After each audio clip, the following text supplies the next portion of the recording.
This is CBN NewsWatch.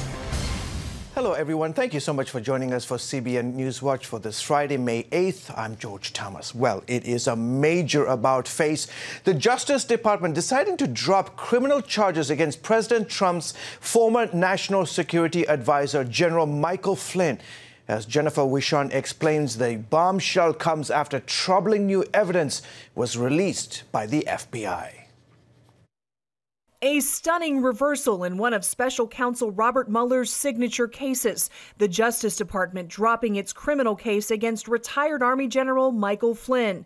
After reviewing newly disclosed FBI emails and notes, prosecutors say agents should have never even interviewed Flynn in the Russia collusion investigation.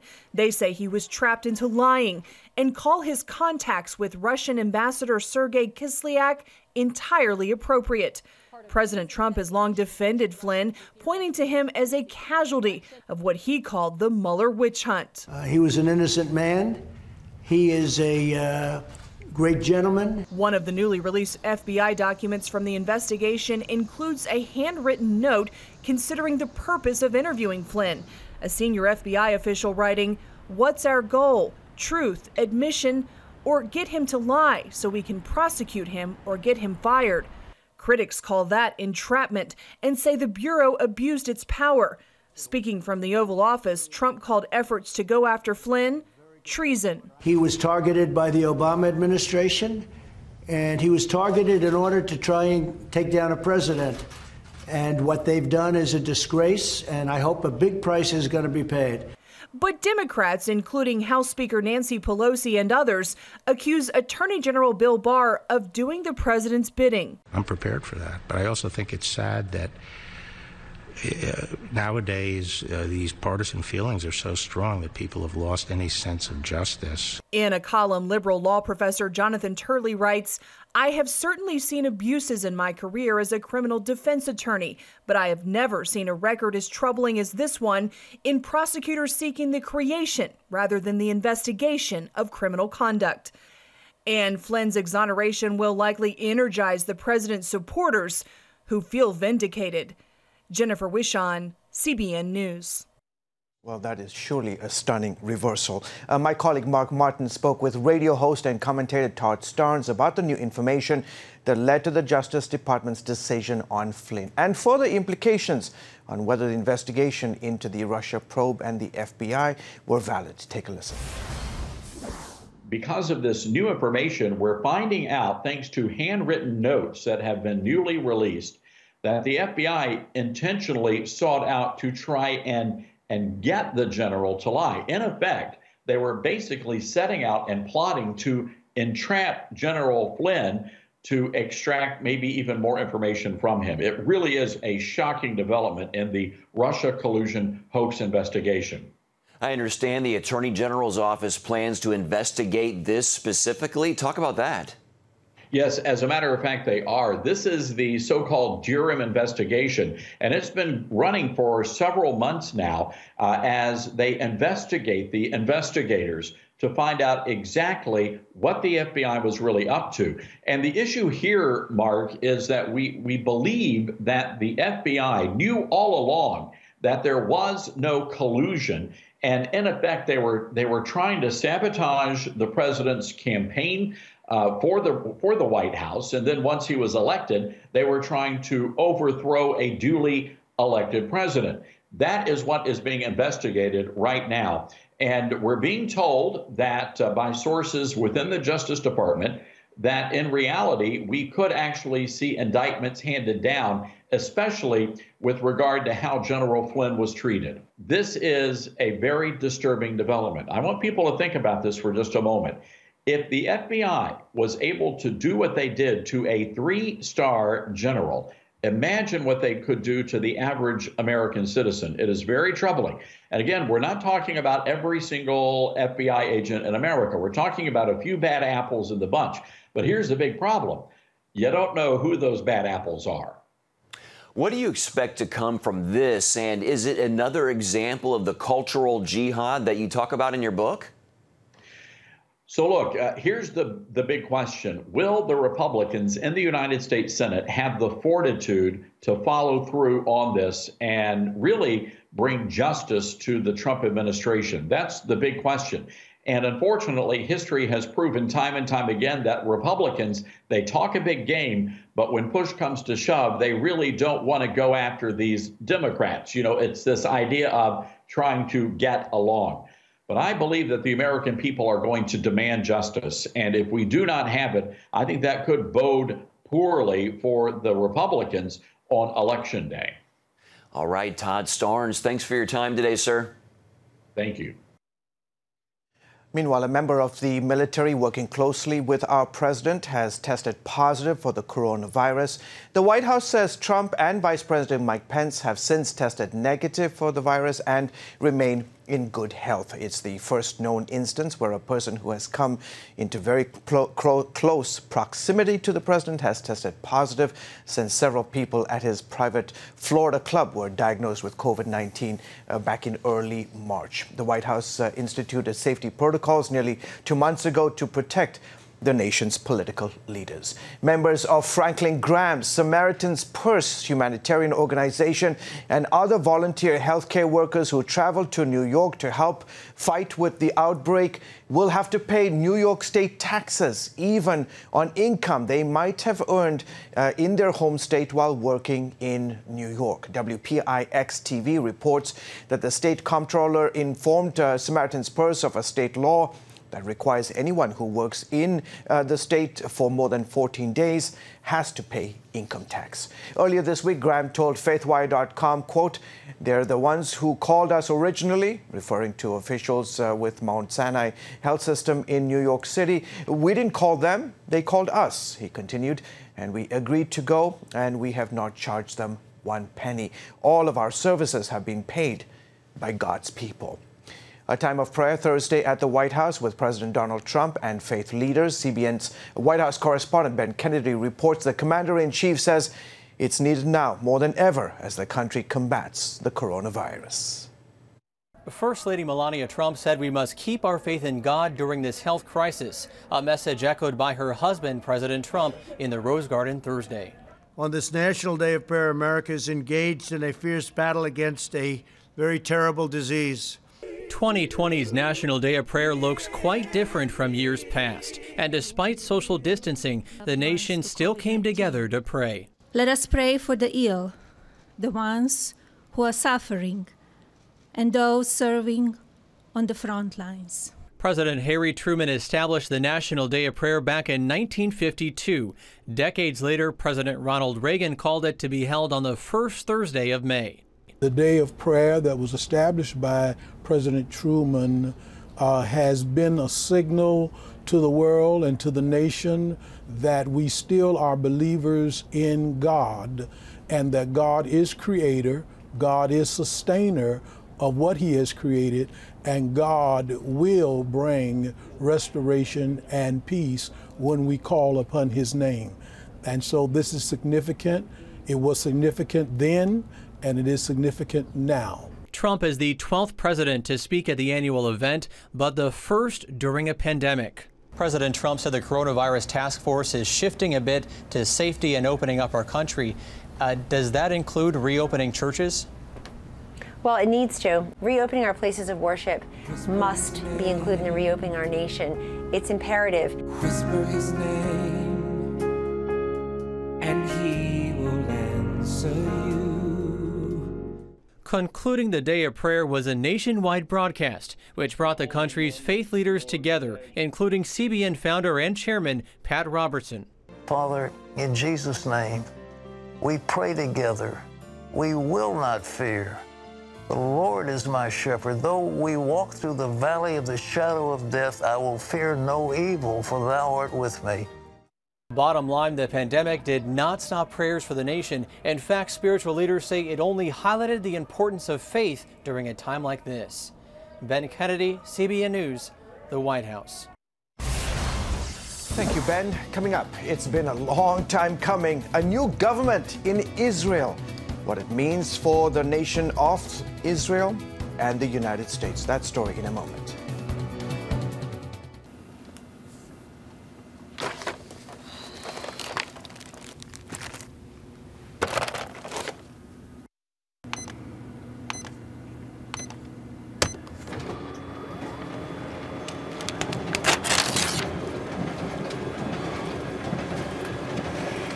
Life is better with a good night's sleep.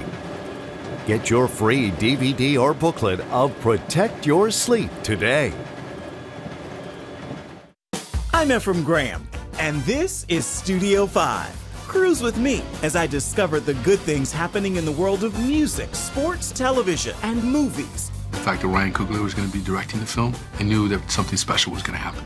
We'll chat with artists at the forefront of entertainment and explore the connection between popular culture and faith. I asked my pastor, I said, well, does that mean I'm supposed to be a preacher? He says, well, no, you already have a pulpit. Watch Studio 5 Wednesday night at 9:30.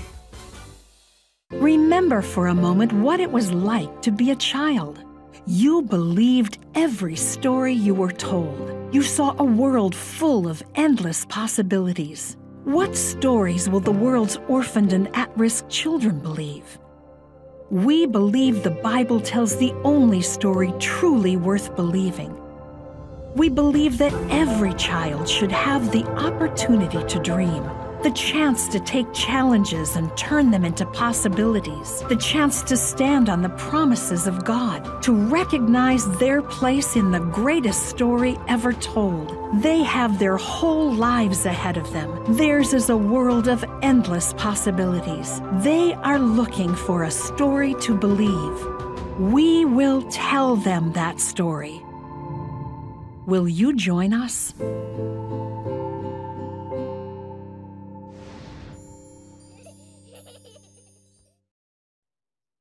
Welcome back. You are watching the CBN News Channel. We head overseas where Prime Minister Benjamin Netanyahu has all but sealed the deal for his new unity government with political rival Benny Gantz. It ends a 17-month political deadlock and preventing a fourth election. After defeating a petition against him in the Supreme Court and winning the endorsement of 72 members of Israel's 120-seat parliament, Netanyahu was officially tasked with forming a government. Our Middle East Bureau Chief Chris Mitchell joins us now. Chris, tell us about all the final steps that went into forming this new government and, more importantly, what it means for Israel and its relationship with us here in the United States. Well, you mentioned a lot of things that just happened in the last couple of days, George. The Supreme Court heard an appeal, actually was going to disavow the fact that Netanyahu could even form a government. They rejected that, and then the 72 Knesset members went ahead and endorsed Netanyahu as the next prime minister. Now he forms a coalition. Should be a pretty much of a done deal right now. And I think a lot of Israelis are finally happy that after over a year, they're not going to go to a fourth election. Now, what is it going to mean for the U.S. relations? And I think we see a little bit of that opening right now. U.S. Secretary of State Mike Pompeo is due here next Wednesday, and we believe that's part of the idea that they will Israel will actually be able to annex part of Judea and Samaria, the West Bank, and also the Jordan Valley. And so that could be the preparation for what's happening right now between the U.S. and Israel. Chris, let's move from politics to health. My understanding is that Israelis are beginning to come out of their lockdown, right? Yeah, they're pretty happy about that, George. And I know people are going back to hair salons. They're getting their nails done. I mean, they're getting their hair done. It's a big deal for a lot of people. In fact, George, I just got a haircut after two months. I'm feeling good about that. So just the idea that they can go back to work, have some sort of normalcy is really good for Israelis. One of the things that is opening up is the Western Wall. We were down there yesterday and the day before, though now they're practicing social distancing, even there at the wall. In fact, there's a little pans as sort of that you have to be in there right now. The big question for many is when tourism is going to open up. My neighbor is actually a tour guide. He's out of work. And the big question is going to be when people can come back here to Israel without having to quarantine for 14 days. And tourism, George, is one of the biggest businesses here in Israel. That's a big deal. So some people are still out of work, and we'll see when that's going to open up for them. Yeah, terrific, Chris. So glad you got a haircut because you were looking pretty shaggy there on TV the other day. In other news, what's happening to the Sea of Galilee? Well, it's kind of historic, George. It's nearly full for the first time in nearly 20 years. We were up there last Saturday, and I've never seen it quite as full as it is.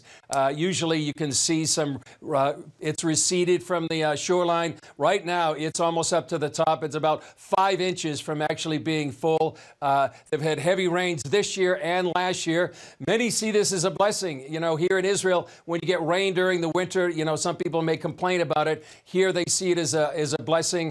Right now, Israelis do have other sources of water, but for years, the Sea of Galilee was their main source of water, but they still see it quite as a blessing. And for those who can finally come here as tourists, you're going to see an amazing sight there at the Sea of Galilee. Yeah, that's pretty stunning. Hey, real quickly, what do you have on this week's Jerusalem Dateline? Well, we have Hebrew researchers that are asking the question, was the lockdown necessary? They've done research on that. We're going to have that story on the Sea of Galilee. Great visuals, beautiful video right there. We're also going to have a very important story, George, and you would understand this. We have somebody that's written a book on the plight of Middle East Christians, and he calls them a disappearing people. That's very important. And finally, George, a story about a gift from U.S. evangelicals. It's called The Lion of Judah, and it's here in Israel. A very nice story there, too. Terrific. Chris, my man, Chris Mitchell, as always, thanks for keeping us up to date from Jerusalem, and thanks for getting a haircut as well. You can catch a Jerusalem Dateline tonight on CBN News Channel at 9:30 Eastern, right here on this amazing channel. Right back. Okay, we'll be back right after this.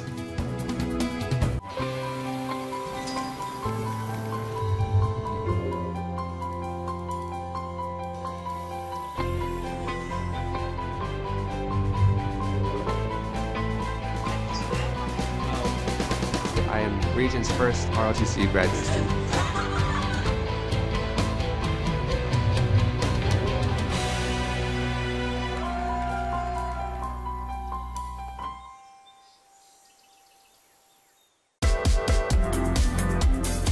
Meet the pastors who are preaching the gospel in a fresh, fearless way.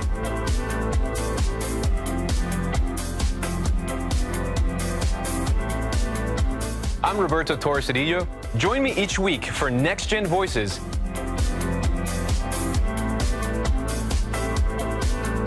And watch God transform a generation.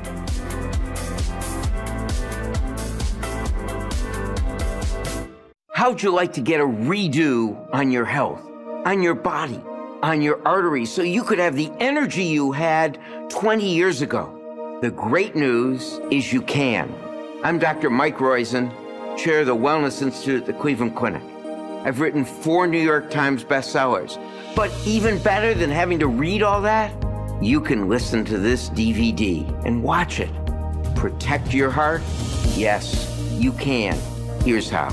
Go to CBN.com or call 1-800-700-7000 for your free copy of Protect Your Heart. Let the medical experts show you their new discoveries on how to avoid heart disease and even reverse it. Easy steps to uncover the hidden dangers in your medicine cabinet, reduce stress, and get a complete do-over for your health. Call 1-800-700-7000. That's 1-800-700-7000. Or go to CBN.com to claim your free copy of Protect Your Heart.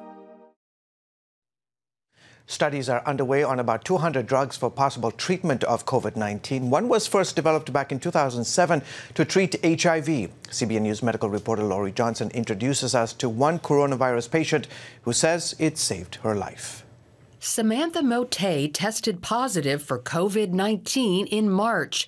2 weeks later, she appeared near death in an intensive care unit. I had moments of, gosh, 55 years went by so fast. I'm not going to see my children again.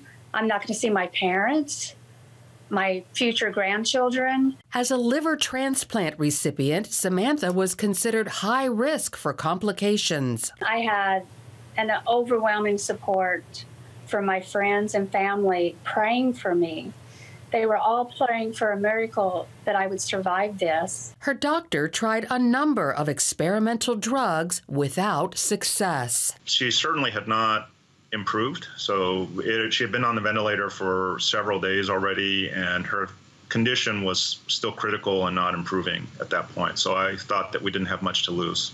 Then he injected her with leronlimab, a drug originally developed to treat HIV. About a day or 2 days later, the amount of oxygen she required on the ventilator started to go down. So the amount of oxygen being exchanged in her lungs started to improve. And then a couple more days later, she was actually able to get off the ventilator. And then what happened to her? Then she went home. It was my last hope. And if it were not for that drug, I truly would not be here today. Dr. Yang has also given leronlimab to several other patients. Yes. How'd they do? It's been a mixture, and many of them have improved. Not everyone. Leronlimab is a monoclonal antibody designed to calm the often deadly cytokine storm, an extreme immune system overreaction. If we can stop the death, this is just the flu. It won't do anything. The whole country can be reopened and everybody's going to be safe if this works the way we think. The FDA designated leronlimab as an emergency investigational new drug. That requires the physician personally to contact the FDA, produce certain types of information, and get approval. So it's fairly time-consuming, and it's a barrier to giving it. People are dying right now. They're asking us for drug, and when we send it to them a couple of occasions, they got the drug and they were dead already. Cytidine, the drug's manufacturer, is requesting the FDA upgrade leronlimab to compassionate use status. Studies testing leronlimab on patients with mild and more severe cases like Samantha's are also underway. Every morning since I've been home, the first thing I do when I open my eyes, I look up, I put my hands together, and I thank God for giving me another day. And I go to bed at night thanking Him. Lori Johnson, CBN News. Coming up, it's not Star Trek or Star Wars, but Space Force, protecting the United States in the final frontier.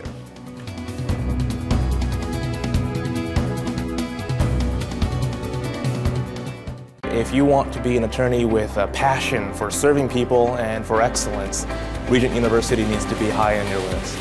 Regent's award-winning law school doesn't just create lawyers. We create leaders, judges, prosecutors and defense lawyers, civil litigators, and leaders in government.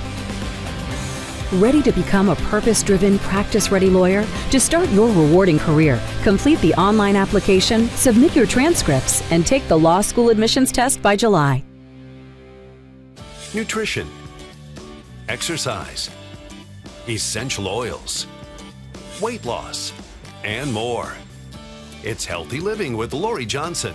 Talk about what's in this. Join CBN health reporter Lori Johnson to get the latest information from today's top health experts. This is fantastic. Find out what you need to know to live a healthier life. Watch Healthy Living, Tuesday night at 9:30. Woohoo! Hi, Superbook fans. Here's something else you'll love. It's the new Superbook Bible app. It's packed with games, activities, and Superbook episodes that you can watch for free. Oh no!